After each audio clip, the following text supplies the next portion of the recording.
लोकसभा चुनावों के जैसे ही एग्जिट पोल आए, इस देश की विपक्षी पार्टियों ने एक षड्यंत्र रचना शुरू कर दिया। आशा पहले से थी, इंटेलिजेंस को पहले से इस बात की खबर है कि ये जो विपक्षी पार्टियां हैं, इनके पीछे कुछ विदेशी ताकतें काम कर रही हैं और उन्होंने पहले से तय किया हुआ है कि जैसे ही मोदी तीसरी बार प्रधानमंत्री पद की शपथ लें, उसके पहले इस देश में हंगामा कर दो, मोदी को इतना बदनाम कर दो। पहले से तानाशाह कहा जा रहा है, लेकिन इतने हंगामे करो, इतना प्रदर्शन करो, इतने दंगे फसाद करो कि पुलिस फोर्स लाठी चार्ज करे और गोली चलाने के लिए उन्हें मजबूर कर दो। भारत में खून खराबा हो जाए तो फिर मोदी के ऊपर जो एलिगेशन लगाया जा रहा है, ये विपक्षी पार्टियां पूरे चुनाव कैंपेन में और उसके पहले भी मोदी तानाशाह कहते रहे, उसको हम सिद्ध कर लेंगे। और ये प्रूव करने की पूरी कोशिश में है कि ये जो चुनाव हुआ है, ये चुनाव नहीं है। जनता ने वोट मोदी को नहीं दिया, जनता तो राहुल गांधी को प्रधानमंत्री देखना चाहती थी। मोदी जी ईवीएम में गड़बड़ी करके प्रधानमंत्री बने हैं और इसलिए जनता सड़कों पर उतर गई है। आपसे मैं पूछना चाहता हूं, इस वीडियो को जितने भी देश के लोग देख रहे हैं, क्या ये जो विपक्षी पार्टियों के आरोप हैं, आपको लगता है कि क्या ये हकीकत है? आप में से भी कितने ही लोग ऐसे हैं जिन्होंने अपनी मर्जी से वोट किया होगा? कोई जबरदस्ती नहीं है, कोई गन पॉइंट पर आपको वोट नहीं डलवा रहा था। आप बताइए, मैं आपसे पूछना चाहता हूं, यह भी एक अपने तरह का सर्वे है, क्योंकि विपक्षी पार्टी कह रही है कि यह जो देश है, इसके अंदर मोदी के प्रति बहुत गुस्सा था। लोग मोदी को हटाकर राहुल गांधी को प्रधानमंत्री बनाना चाहते थे, मोदी को हटाना चाहते थे। और दावा यह किया जा रहा है कांग्रेस की तरफ से कि कांग्रेस को 295 सीटें मिलने वाली हैं। अभी भी वोटों की गिनती के पहले सोनिया गांधी, राहुल गांधी, मल्लिकार्जुन खड़गे, जयराम रमेश, सबके सब 295 का आंकड़ा लेकर बैठे हैं। आप बताइए, आप में से जितने हमारे दर्शक हैं, क्या वो वोट डालते समय मोदी को हटाकर राहुल गांधी को प्रधानमंत्री बनाना चाहते थे? अभी इसी चैनल में नीचे सर्वे आ जाएगा, कमेंट से पता लग जाएगा कितने लोगों ने ये वीडियो देखी और कितने लोगों ने राहुल गांधी लिखा, कितने लोगों ने मोदी लिखा। लेकिन जयराम रमेश, जो कि कांग्रेस के नेता हैं, उन्होंने प्रेस कॉन्फ्रेंस करके बहुत गंभीर आरोप देश के गृह मंत्री अमित शाह पर लगाया। उन्होंने कहा कि अमित शाह देश में कई जिलाधिकारी को, यानी डीएम को, डिस्ट्रिक्ट मजिस्ट्रेट को डरा रहे हैं, धमका रहे हैं और उनको चुनाव का परिणाम भारतीय जनता पार्टी के पक्ष में करने के लिए फोन किया जा रहा है। जयराम रमेश ने एक्स पर पोस्ट लिखा, उसके बाद चुनाव आयोग हरकत में आया और चुनाव आयोग ने कह दिया कि यदि आप इस तरह का आरोप लगा रहे हैं तो जितने भी डीएम हैं, जब चुनावों की घोषणा हो जाती है तो आचार संहिता लग जाती है। आचार संहिता लगने के बाद जितने भी पुलिस के अधिकारी हैं और जो प्रशासन के अधिकारी हैं, वो चुनाव आयोग के अंडर में आ जाते हैं और चुनाव आयोग को रिपोर्टिंग करते हैं। चुनाव आयोग का दावा यह है कि हमारे पास एक भी सिंगल कोई ऐसी कंप्लेंट नहीं आई है कि भारतीय जनता पार्टी का कोई नेता हमको डरा धमकाकर हमारे पक्ष में ये इलेक्शन का रिजल्ट घोषित करने के लिए दबाव बना रहा है। अगर जयराम रमेश के पास इसके सबूत हैं तो रविवार 2 तारीख थी, उन्होंने दावा किया कि 2 तारीख को आप 3 बजे तक हमारे पास प्रमाण सहित वो दस्तावेज जमा कराएं, कौन डीएम है जिसको फोन करके डराया धमकाया गया। एक भी सबूत जयराम रमेश, कांग्रेस दे नहीं पाए। तो चुनाव आयोग सोमवार को प्रेस कॉन्फ्रेंस करके प्रकट हुआ और उन्होंने एक एक करके विपक्षी पार्टियों के प्रश्नों के उत्तर ही नहीं दिए, उनकी बगिया उगेड़ दी।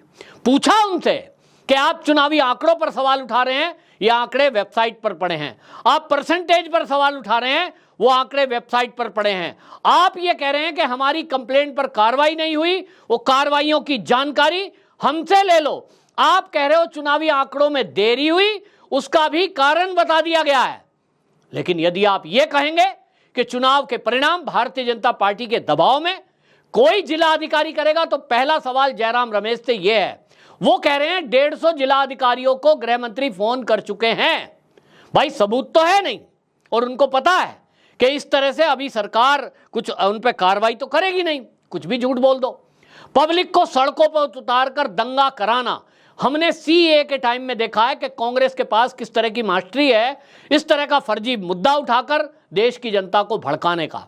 जिन मुसलमानों का एक भी नुकसान नहीं था सीए से, उन मुसलमानों के दिमाग में सोनिया गांधी, राहुल गांधी सरी के नेताओं ने ये भर दिया कि आप सड़कों पे उतरो, नहीं तो मोदी तुमसे तुम्हारा पहचान पत्र मांगेगा, तुम्हारी नागरिकता खत्म कर दी जाएगी, तुम्हें जेलों में डाल दिया जाएगा। इस देश में हर तरह के लोग हैं, कुछ पढ़े लिखे हैं जिनको समझ में आ रहा था कि कोई नुकसान नहीं है, वो अपने घरों में बैठे थे। लेकिन कुछ ऐसे लोग हैं जिनका पढ़ाई लिखाई से कोई वास्ता नहीं है, उनको लगता है राहुल गांधी ने कोई बात बोली है, सोनिया गांधी ने कोई बात बोली है तो ठीक ही बोली होगी, फॉलोवर हैं उनके, सड़कों पे उतरे और उसका नतीजा हमने देखा। तो कांग्रेसियों को और वामपंथी दलों को और ये जो विपक्षी पार्टियां, इनको लगता है कि हमारे बहकाने से देश के अंदर कुछ मूर्ख ऐसे हैं जो आंख बंद करके हमें फॉलो करते हैं, वो सड़कों पे उतरेंगे और वो दंगा फसाद भी करेंगे, वो आगाजनी भी करेंगे, मोदी के विरुद्ध खड़े हो जाएंगे, हम जैसा करेंगे वैसा करेंगे, और उसमें भी पैसा देकर दंगा कराना, ये भी हमने देखा है। और ये सीधा सीधा इंटेलिजेंस के पास जानकारी है कि विदेशों से इस बात के लिए फंड आया है कि इस देश में मोदी के विरुद्ध एक नैरेटिव गढ़ा जाए, दंगे फसाद किए जाएं और इसमें यह बदनाम कर दिया जाए कि चुनाव आयोग भारतीय जनता पार्टी का एजेंट है, मिल गया है, ये नतीजे बिल्कुल फर्जी हैं। और इसलिए सिरे से इंडी गठबंधन ने जो बैठक की, उसके बाद आप देखिए, चाहे समाजवादी पार्टी हो, चाहे टीएमसी हो, चाहे कोई पार्टी हो, विपक्षी पार्टी जितनी भी मिली हुई इंडी गठबंधन में है, एक सुर में सभी एक बात बोल रहे हैं, ये जो सर्वे है एग्जिट पोल, इसको हम नहीं मानते और भारतीय जनता पार्टी को मात्र 200 सीटों पर सिमटा रहे हैं, अपनी सरकार बना रहे हैं।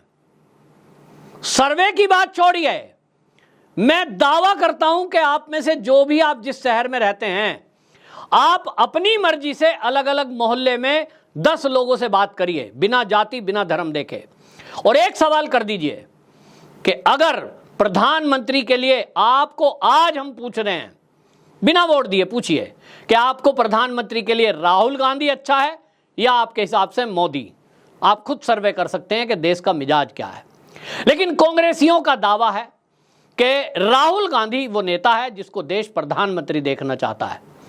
अब आप बताइए, मेरा सवाल आप सबसे है, आपकी भी वीडियो के नीचे लिखे कमेंट को चुनाव आयोग भी पढ़ेगा, गृह मंत्रालय भी पढ़ेगा, मोदी जी भी पढ़ेंगे, मैं भेजूंगा उनको।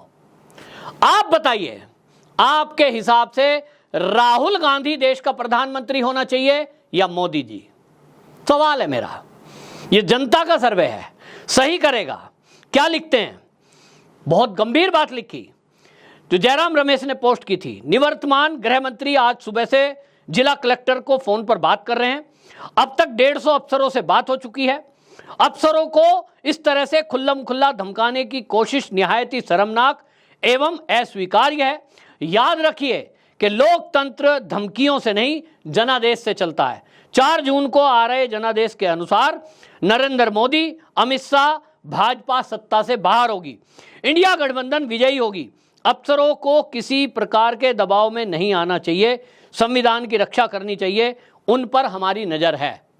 अब आपको एक बात और बता दूं, जयराम रमेश सबूत भले ही ना दे पाए हों, लेकिन इस देश के अंदर कुछ आईएएस कुछ आईपीएस ऐसे तो हैं ही हैं। हमने तो गुजरात में देखा, गुजरात दंगों के दौरान किस तरह से एक आईपीएस अधिकारी था जिसने सीधा मोदी जी पर आरोप लगा दिया कि मेरे सामने फोन आया था कि साहिब का आदेश है, साहिब का आदेश है, और मोदी को घेरने की कोशिश की थी।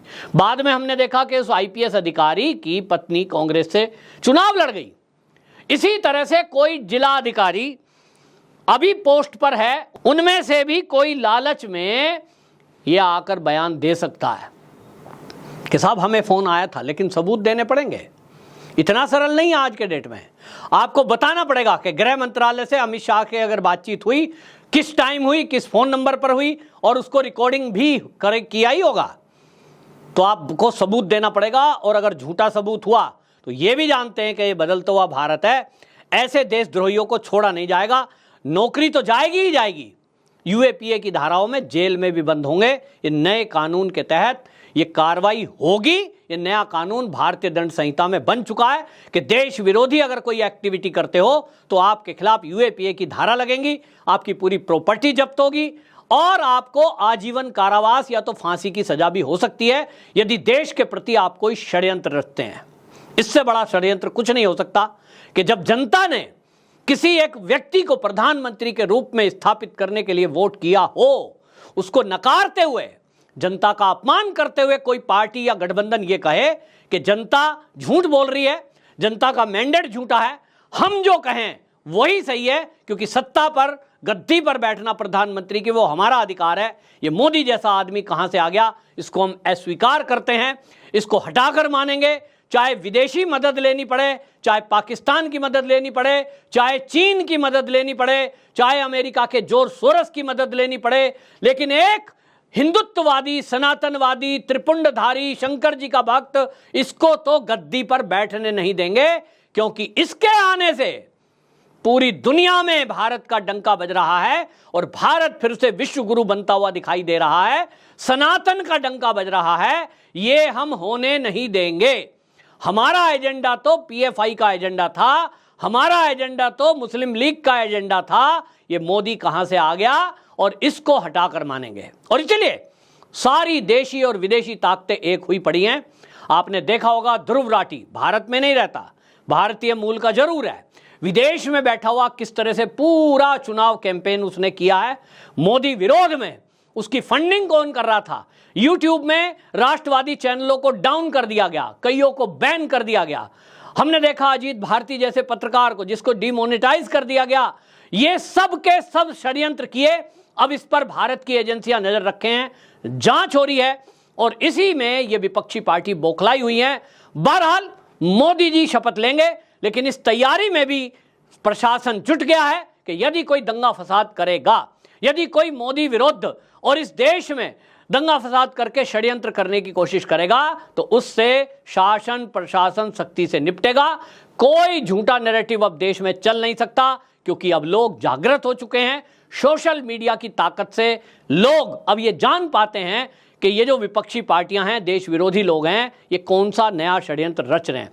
आप लोग अलर्ट रहिए। आपके आसपास कुछ इस तरह की एक्टिविटी हो, कोई आपको भड़काने की कोशिश करे, कोई आपको गाली गलौज करे, कोई उल्टी सीधी पोस्ट करे, अपने आसपास शासन प्रशासन को आप सूचित करिए। अपने हाथ में कानून नहीं लेना है, कोई किसी के उकसावे में नहीं आना है। ये भारत माता हमारा देश है, सब नागरिक उसी भारत माता की संतान है, हमको मिलकर रहना है। ये नेता भले ही हमें भड़काने की और लड़ाने की कोशिश करें, सब देशवासियों को एक रहना है, नेताओं को अपना स्वार्थ साधना है। इनकी चाल को हमें समझना चाहिए। आपकी क्या राय है कमेंट बॉक्स में जरूर लिखें और इस वीडियो को शेयर भी जरूर करें, ताकि विपक्षी पार्टियों के षड्यंत्र का पर्दाफाश हो सके। वंदे मातरम।